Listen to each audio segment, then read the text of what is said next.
C'est quand même bizarre que ces gens-là viennent parler de finances, de ce qu'ils vont perdre, ce qu'ils vont pas gagner, alors que lorsqu'on leur parlait de la situation du peuple guadeloupéen, avec les difficultés, ils n'entendaient pas, parce qu'ils étaient en train de fleurir, ils étaient en train de ponctionner ce même peuple. Et aujourd'hui, il y a une difficulté, tout le monde vient pour dire l'économie va en prendre un coup, mais ça fait un moment que l'économie prend un coup. Mais votre trésorerie n'en prenait pas, parce que vous étiez comme des sangsues en train de ponctionner ce que le peuple avait. Et vous vous rendez compte qu'aujourd'hui, le peuple n'a pas, et si le peuple risque d'avoir moins, vous aurez moins.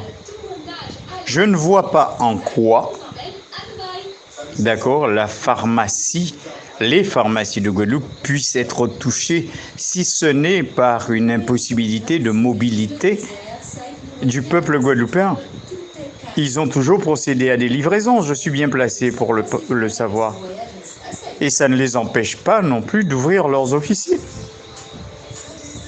Ben écoutez, vous qui étiez à coquiner à certains élus, demandez-leur de vous protéger, de mettre du monde autour de vos officines. Je suis de ceux qui ne sont pas d'accord pour la violence et pour la destruction des biens des autres. Mais bien avant qu'on en arrive là, on avait dit des choses, on avait interpellé.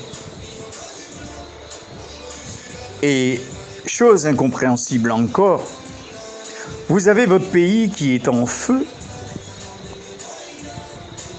et vous allez assister au congrès des maires comme si c'était l'excellence même que vous ne pouviez éviter.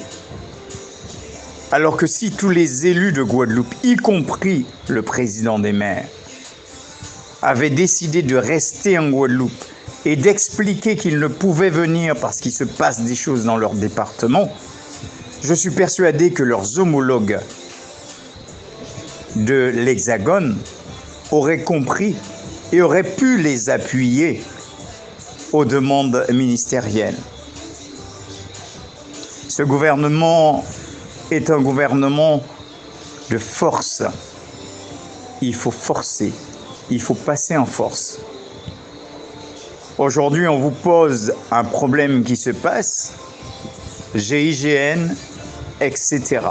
Ça veut dire que vous venez, non pas pour rétablir l'ordre, mais pour l'affrontement.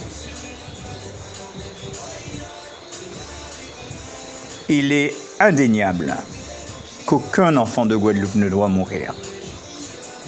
Et si c'était le cas, que chacun prenne ses responsabilités.